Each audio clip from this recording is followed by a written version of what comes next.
Hello বন্ধুরা, আজকে আমি একটা নতুন রেসিপি একটু আলাদা রকম।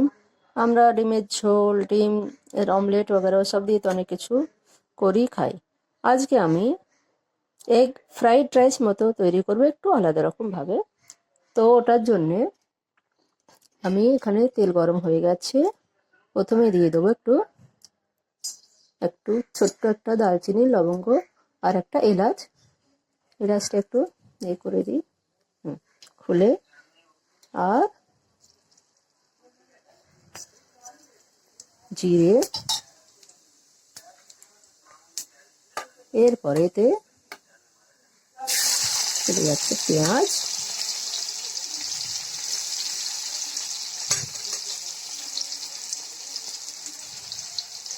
পেঁয়াজটা একটু ভাজা ভাজা করে নেব।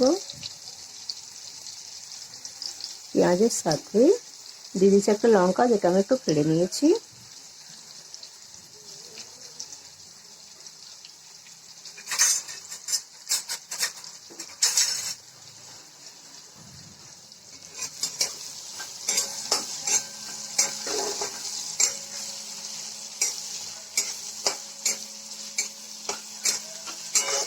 পেঁয়াজটা একটু ভাজা ভাজা হয়ে যাক। এই ভাজা ভাজা হয়ে গেছে, এবারে এটা আমি দিয়ে দিচ্ছি আদা রসুন, যেটা আমি গ্রেট করে রেখেছি। হ্যাঁ, একবারে মানে পেস্ট না করে সবসময় একটু গ্রেট করে দিলে কি হয়, তার স্বাদটা একটু বেশি ভালো লাগে।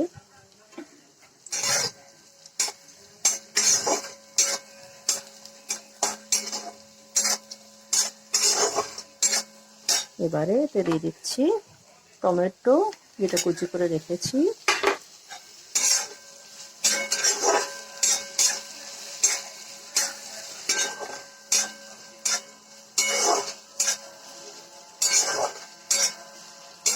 টমেটো দিলেই একটুখানি নুন দিয়ে দিলে কি হয়, ওটা তাড়াতাড়ি গলে যায়।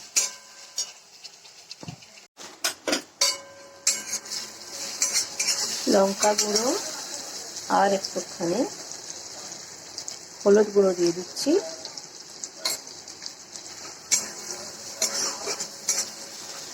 মশলাটা একটু ভাজা ভাজা করে নিই। এখন এতে আমি একটুখানি ধনেপাতা এখন দেবো।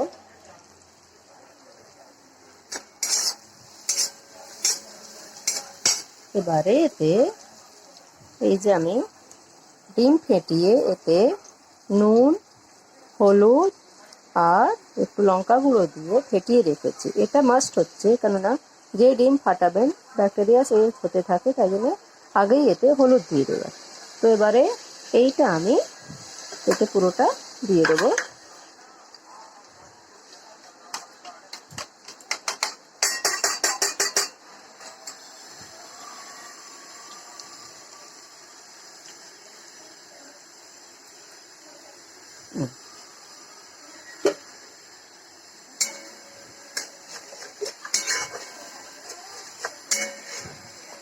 এবার এই ডিমটা দিয়ে ভালো করে এটাকে ভাজা ভাজা করে নিতে হবে।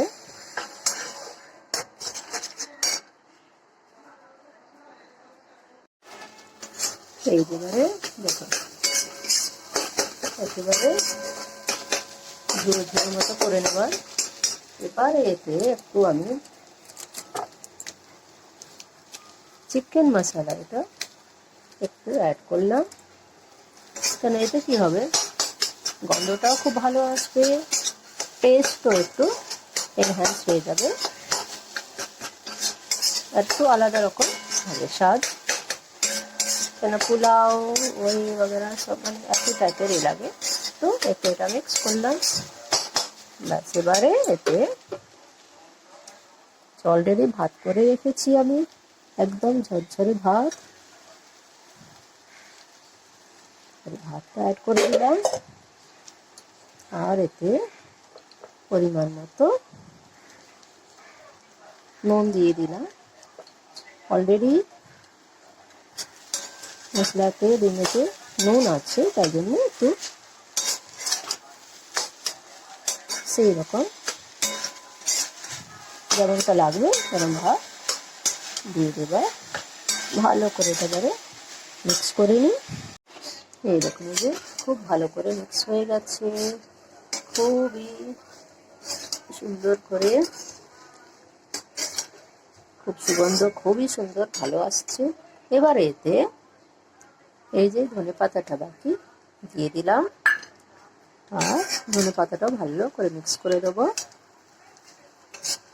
এরকম ভাবে তৈরি করে একবার দেখবেন, খুবই ভালো লাগে, বাচ্চাদেরও খুব ভালো লাগে। এটা আমি আমার ছেলের খুব পছন্দ বলেই আমি তৈরি করছি, কিন্তু আমাকেও খুবই পছন্দ। এরকমভাবে একবার বানিয়ে দেখবেন, আপনাদের নিশ্চয়ই পছন্দ আসবে। আর যদি ভালো লাগে আমার রেসিপিস, কি কিছু চেঞ্জেস আপনারা চান কিছু, তো লাইক আর কমেন্ট করে নিশ্চয়ই জানাবেন। আপনারা সবাই ভালো থাকবেন, সুস্থ থাকবেন আর খেতে থাকবেন।